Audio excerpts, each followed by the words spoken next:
Hi, Karen Curry Parker here with your weekly Human Design Evolution Report.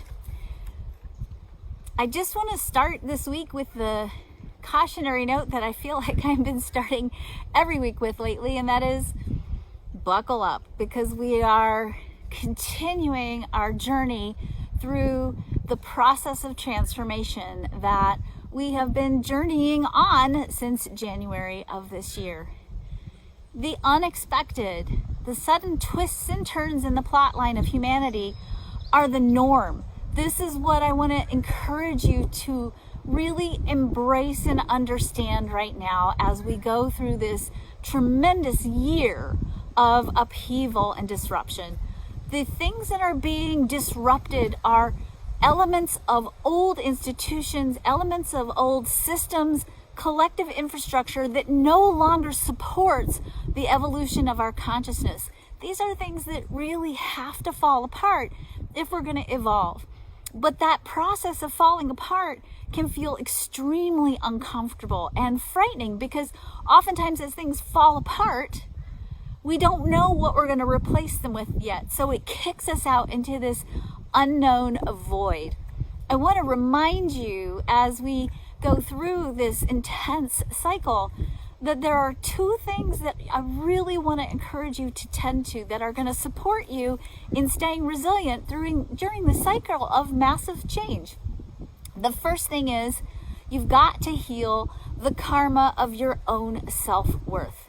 When you don't understand, or you've lost connection with your right place in the world and the inherent value of who you are, that is inherent in you because you exist, because you are an intricate, irreplaceable part of the cosmic tapestry.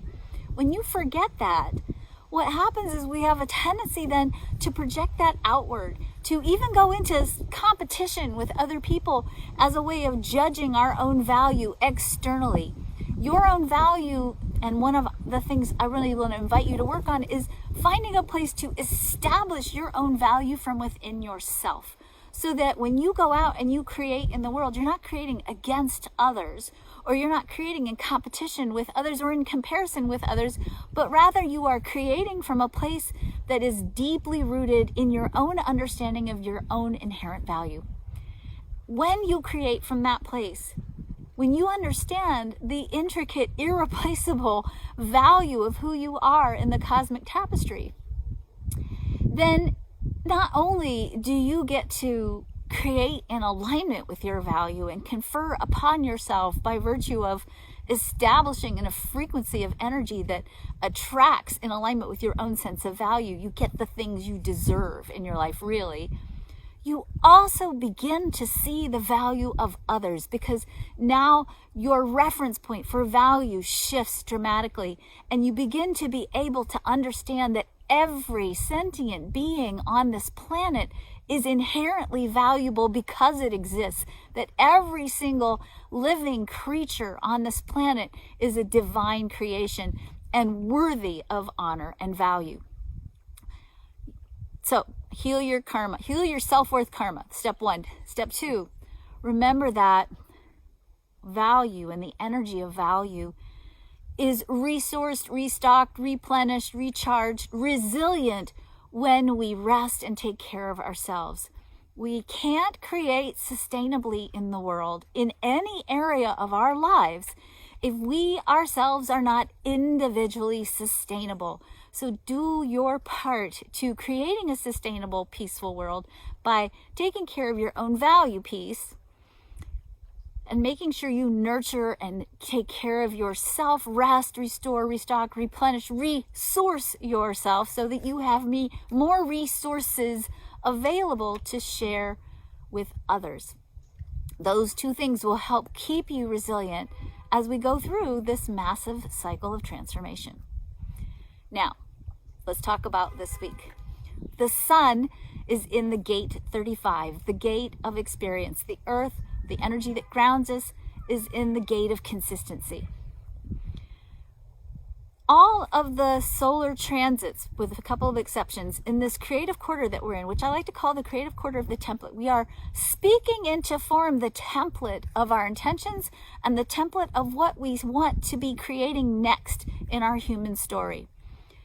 We are speaking this week from our own experience. This gate 35 energy on the throat connects to the emotional solar plexus. It's part of the stream of energy that I like to call the miracle circuitry. It's the place where through our stories, through our own experiences, we can shatter the patterns of logic and reasoning and the patterns of the past and create openings for us to begin to explore establishing new patterns, creating something new based on our experiences in the world. We are sharing our pain, we are sharing our joy, we are sharing what we want with our voice, with our words, with our language. We are sharing the power of emotional creativity. Hand in hand with speaking goes listening, hearing. And we are being invited through the energy of this week to not only speak from our own place of pain, from our own journeys and stories, but we are also being invited to look at where do we have patterns within us that might be keeping us from really hearing the stories of others. This is an important piece to look at, particularly given what we're looking at this week collectively. We are exploring, where are we divided? Where are we holding biases? And we are all, every single one of us, conditioned to be biased towards some kind of divisive thinking because we have been living in a dualistic consciousness for a long time. This or that, black or white, have not.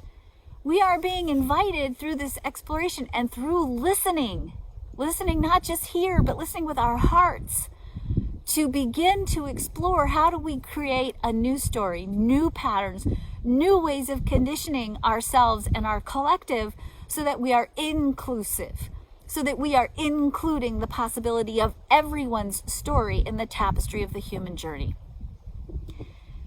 Big lesson for us to pay attention to this week. So be mindful this week if you run into people who are sharing their emotional journey to be silent. If you rearrange the letters in the word listen, you get the word silent. Be silent, but don't just be silent and hear with your heart. And then once you've heard it, begin the exploration through questioning about what else is possible. What do the other people in your life want? Because these questions arise out of our experiences and push us catalytically towards the question of what do we want instead. And when we can begin to explore that question together, because it's collective energy, we can explore these questions together, then we can co-create elegant solutions to the challenges facing humanity, elegant solutions to the conditioned divisiveness that we've been living from, and create from a different place, a more united, inclusive, more human place. Friday, we have a full moon. Now we know that full moon energy is about releasing old patterns. It's also the first eclipse in eclipse season. We know that eclipses tend to ramp everything else up, as if we needed more ramping up. Thanks, planets, right? So we are coming into this season, this summer season, well, for the rest of the year, we're coming into this eclipse season that promises to ramp things up even more. The eclipse season begins with the moon in the gate 5. Now, the gate 5 is the gate of consistency. So we've got the earth energy, we've got moon energy, all in this consistency energy. It's part of logic, this consistency energy. It says, I know every day there are consistent patterns that I can base my future on. I can make decisions based on my understanding of these patterns, and my understanding of these patterns are going to help me make good, clear, aligned decisions that will keep me safe, that will keep me expanding, that will keep me growing, that will stabilize everything in my life. This gate is the gate that represents natural order.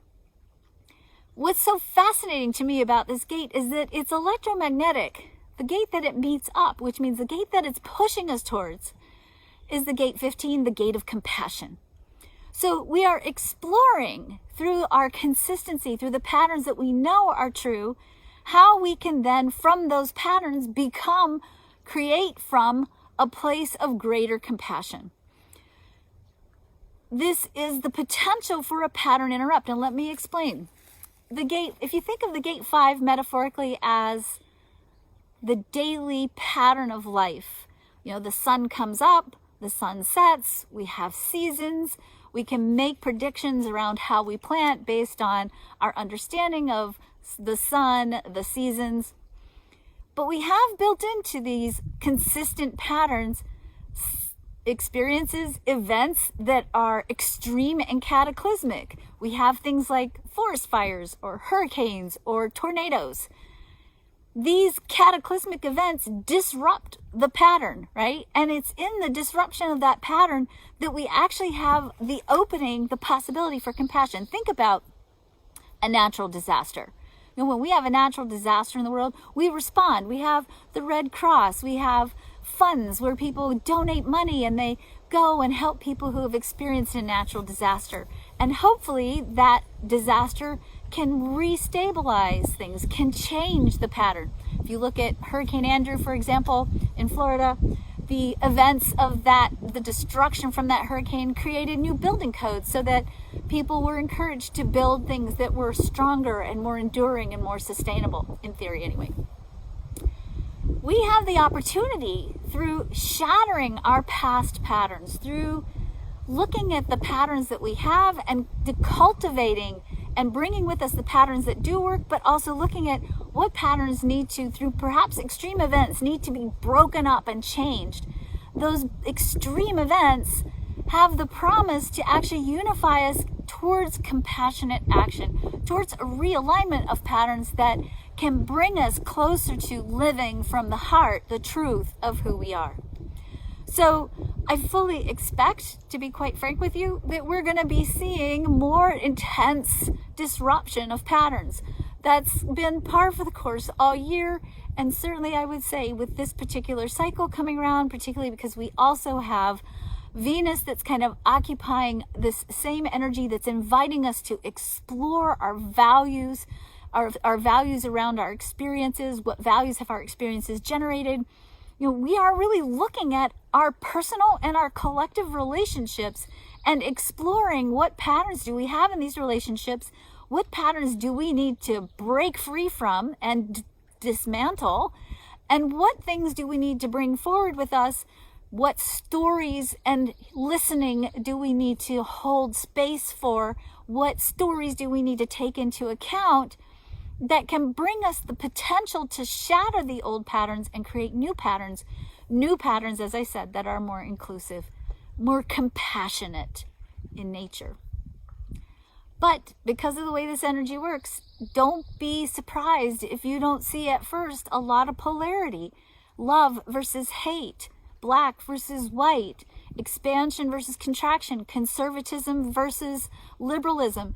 We are in a crucial choice point in our creative capacity, and it's going to force us to have to look at the places where we have conflict within ourselves first and with each other externally, and figure out ways that we can move beyond dualistic, limiting, divisive thinking and find inclusive, expansive, compassionate ways to realign the patterns of humanity. Big week ahead. Again, heal your self-worth, get some rest, listen, and look at any conditioning you might have that is keeping you from really hearing. Take care of yourselves, love each other madly. Have a really great week.